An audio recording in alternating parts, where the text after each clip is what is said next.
Estimados estudiantes, tengan ustedes un buen día. Vamos a continuar con la evaluación. Habíamos quedado acá en lo que se refería a la palpación. Vamos a avanzar ahora a todo lo que se refiere a la palpación. Es un poquito más largo que el anterior, pero voy a tratar de hacerlo en el menor tiempo posible. ¿Sí? Bien, entonces esta exploración, lo que les había dicho, que complementa los datos obtenidos por la inspección. Es muy importante esto, porque nada más es un complemento de lo que ya habíamos visto en la inspección.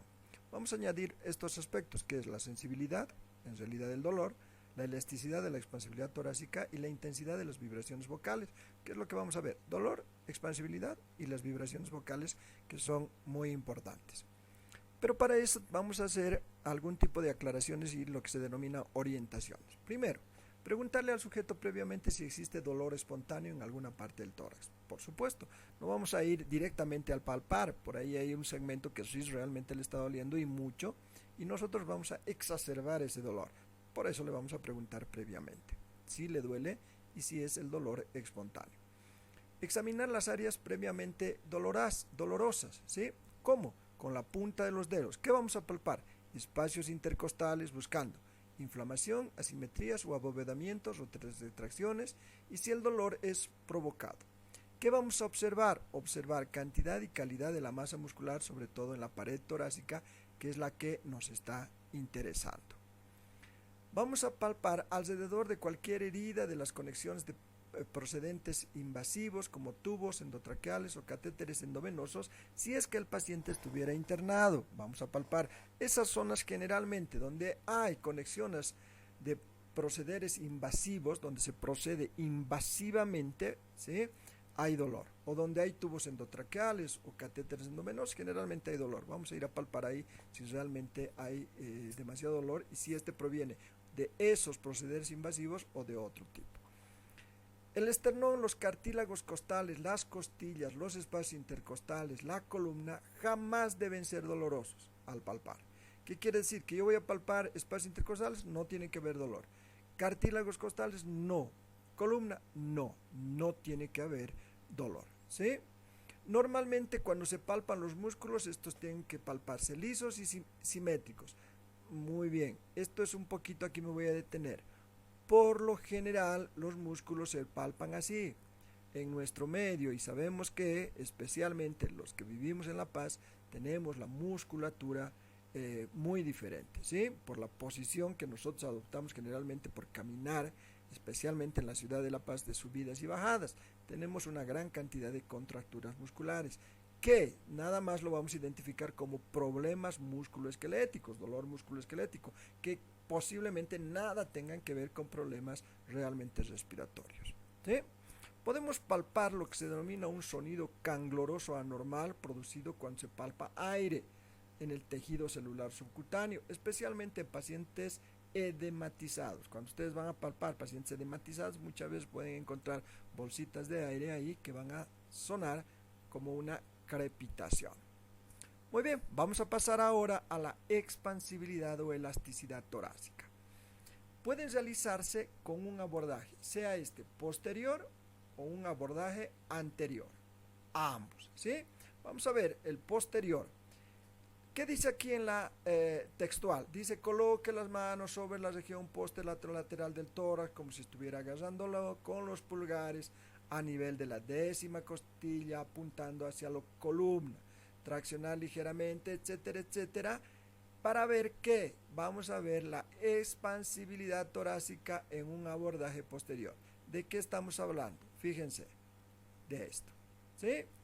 Vamos a poner las manos a este nivel, generalmente de las escápulas, como si estuviéramos abrazando, los pulgares juntos a nivel de la columna vertebral, y le vamos a pedir al paciente que inspire profundamente, ¿sí? Va a inspirar, y ¿qué tiene que ocurrir? Que estos pulgares tienen que separarse. Estos pulgares se separan normalmente y simétricamente. Muy bien, cuando hay problemas respiratorios, cuando hay problemas de expansión torácica o cuando hay problemas de la dinámica del tórax, estamos hablando de la expansibilidad o elasticidad torácica, estos pulgares no se van a separar.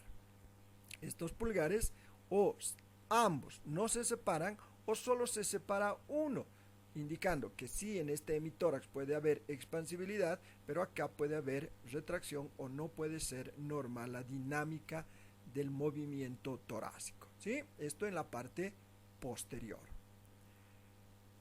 Vamos a ver lo que se denomina, pero ya en la parte anterior, lo que se denomina maniobra de los vértices. Dice, coloque sus dos manos sobre los hombros, examinando los pulgares a nivel de la primera costilla, apuntando hacia la columna. Aquí tienen toda la explicación en forma de texto, lo que les explica claramente lo que tienen que hacer con el paciente y lo tienen que aprender.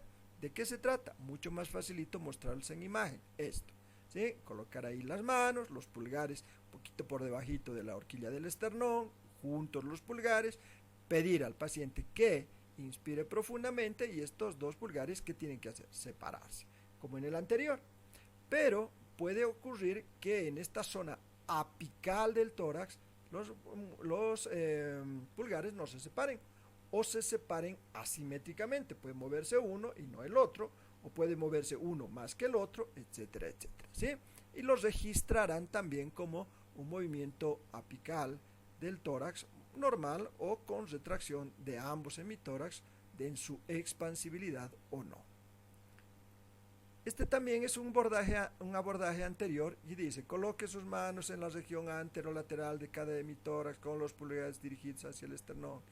Pida de nuevo a la persona, respire profundamente. Normalmente, ¿qué tiene que pasar? Que se separen los pulgares. ¿De qué estamos hablando? De esto, ¿sí? Los pulgares, fíjense, a nivel de la mama. ¿Y qué tiene que ocurrir? Separarse igual los pulgares. ¿Qué estamos examinando? Examen dinámico del tórax, valoración del movimiento apical del tórax, ¿sí? Esta zona anterior del tórax tiene que moverse, esta zona tiene que separarse los pulgares, lo mismo que los anteriores. Puede ocurrir que o no se separen o se separe uno más que el otro, ¿sí? Muy bien, sabiendo todo aquello, vamos a ver algunas consideraciones importantes. ¿Qué dice? Fisiológicamente la elasticidad es mayor en el niño, menor en el viejo e intermedia en el adulto, ¿sí? Esta diferencia es muy importante porque cuanto más viejitos son, más adultos son, menos expansibilidad del tórax van a tener. ¿Eso es normal? Sí, es normal, es fisiológico. Por la edad, fisiológicamente la elasticidad va disminuyendo, ¿sí? Una disminución de la expansibilidad torácica en un hemitórax puede indicar enfermedad pulmonar o pleural. No estamos diciendo que siempre va a ocurrir. Puede ser que haya menor expansibilidad, pero que no necesariamente estamos hablando de una enfermedad pulmonar. ¿Que puede indicar aquello? Por supuesto que sí. Puede indicar una enfermedad pulmonar, pero no necesariamente. Vamos a ver ahora el frémito o vibraciones vocales. Es muy importante, han debido escuchar del frémito táctil. Vamos a ver ahora. Y vamos a ver estas consideraciones. Las vibraciones vocales se originan en las cuerdas vocales durante la fonación y se transmiten por la columna del aire del árbol traqueobronquial. Estas son vibraciones libres originadas por un cuerpo elástico que tiene su propia frecuencia. Las cuerdas vocales que hacen vibrar el pulmón con vibraciones forzadas que llegan. Muy bien, estas vibraciones generalmente son transmitidas por el aire, ¿sí? Por el aire, y se transmiten a las paredes torácicas, como cuando ustedes hablan, como cuando ustedes gritan, etcétera, etcétera. Las vibraciones vocales generalmente se transmiten.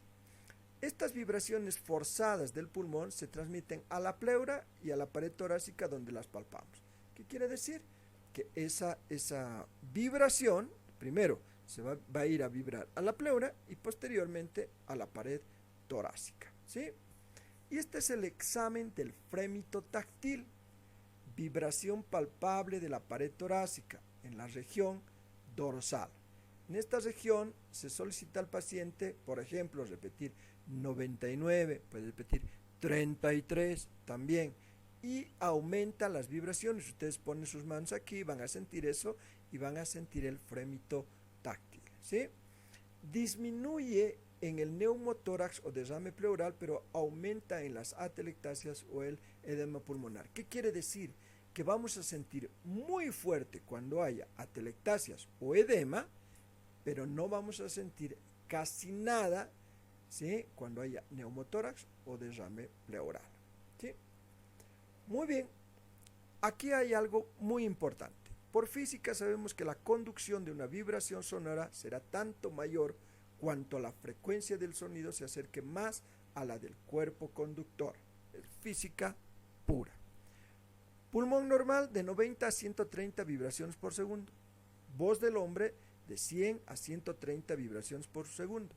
Voz de la mujer, imagínense, 260 vibraciones por segundo. Terrible, ¿no? La voz de la mujer.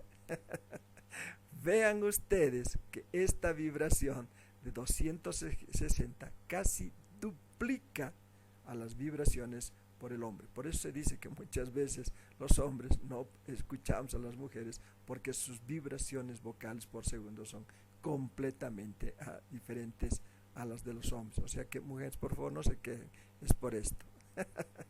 Muy bien, es solamente un matiz nada más que le estoy dando a esta presentación, ¿sí? Muy bien. Aquí hay algo muy interesante, que se ha dicho con razón que las vibraciones vocales corren bien, vuelan mal y nadan peor. Vamos a hacer un aforismo aquí muy bonito que dice que si aplicamos esto a la gallina, este aforismo, veremos que este animal puede correr relativamente rápido, sin embargo solo vuela a baja altura y a pequeños tramos, y por supuesto muere si se sumerge en el agua. ¿Qué quiere decir? Que las vibraciones, ¿sí?, van muy bien en elemento sólido. Cuando hay aire no pasa nada, y cuando hay agua peor, ¿sí? Vamos a ver ahora. Estas vibraciones fisiológicas de las que estamos hablando al palpar, ¿sí?, varían con la edad. Las vibraciones vocales en los niños son menos intensas por ser la voz aguda y menos fuerte. En los ancianos las vibraciones vocales son menos intensas por ser la voz débil y velada. En los adultos, obviamente, con voz normal, pueden ser más graves y se sienten muchísimo más. Hablando del sexo, en la mujer las vibraciones vocales son menos intensas por ser la voz aguda y menos fuerte. Las vibraciones vocales están en relación directa con la intensidad e inversamente con el tono. Existe llamada de voz aguda o de cabeza o de voz grave. ¿Qué quiere decir? Que va a depender mucho de la voz. No necesariamente la voz del hombre puede ser una voz más grave y de la mujer una voz más aguda. Se da casos completamente diferentes. Ustedes acuérdense, hay varones que tienen la voz muy, muy, muy aguda, ¿no?, casi de mujer, y hay mujeres que tienen la voz muy grave, casi de hombre. Entonces la palpación y el escuchar el frémito en estas personas será también completamente diferente. La topografía del tórax también hará variar aquello. La localización topográfica y las vibraciones vocales son variables. A mayor grosor de la pared, menos vibraciones llegan a la mano que se palpa, y viceversa, ¿no? En pacientes obesos, por ejemplo, mayor grosor de la pared, casi no sentiremos nada. En cambio, en un flaquito con voz muy grave, la intensidad será muy bien palpable. La técnica de la exploración de las vibraciones vocales. Realiza la exploración en 3 planos, comenzando posterior, lateral, de arriba a abajo en un hemitórax, después el otro y por último la palpación comparativa. Es muy importante esto, ¿sí? Es muy importante esto, porque hay que sentir primero un pulmón, posteriormente otro pulmón y después la zona lateral y después comparativamente ambos, ¿sí? Casi igual que cuando hacemos la inspección o cuando hacemos la auscultación, etcétera, ¿sí? Es muy importante aquello, ¿sí? ¿Qué es lo que hay que considerar importante? Ustedes escuchan ahí de fondo, no sé si están escuchando una sirena que molesta, pero ni modo. Si corto la grabación por esa sirenita, tengo que empezar todo de nuevo, así que no me queda otra. Colocarse detrás del sujeto y pedirle que a la persona que diga 33, ¿se acuerdan cuando habíamos visto la figurita, perdón, la figurita acá, ¿sí? Y la voy a retroceder para que no les quede duda. El fremito táctil, esta, ¿sí? Ponemos las manos ahí, le podemos pedir al paciente que diga 99 o diga 33, lo que les había dicho cuando les mostraba esa presentación. Es exactamente eso lo que menciona aquí. Habitualmente se usa la palabra por generar un número cuyas consonantes produzcan suficiente vibración. Perdón, un segundito. Entonces vamos a ver aquello y vamos a ver que son suficiente vibración en las cuerdas vocales, pero de acuerdo a las consonantes que nosotros estamos pronunciando, ¿sí? Y aquí hay texto nada más que les explica cómo hacer.